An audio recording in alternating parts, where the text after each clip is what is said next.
కొంచెం జీలకర్ర వేస్తాను, కరివేపాకు వేస్తానండి. మనం మిరియాలు ఇది వేసుకోవచ్చు పొడి, కాకపోతే నేను ఇప్పుడు మిరియాల పొడి వేయట్లేదండి. దీంట్లోనే సన్నగా తరుక్కున్నాను పచ్చిమిరపకాయలు. మీరు కూడా అలా పచ్చిమిరపకాయలు తినేవాళ్ళు అయితే సన్నగా తరుక్కోండి, లేదా మిరియాల పొడి వేస్తే మనకు వైట్గా ఉంటుంది అన్నమాట. ఇది మనం హోటల్ తెచ్చుకుంటాం కదా అప్పుడప్పుడు, వెజిటేబుల్ ఫ్రైడ్ రైస్ అలా ఉంటుంది. నేను పొద్దున్నే ఇట్లా తయారు చేసి బాక్సుల్లో పెట్టేసిన తర్వాత మిగిలింది పిల్లలు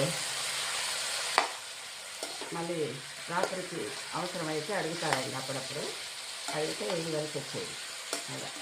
అందుకని కొంచెం ఎక్కువగా చేసుకుని పెట్టుకునేదాన్ని బాక్స్లో. ఇప్పుడు కూడా కొంచెం ఎక్కువే చేస్తున్నాను.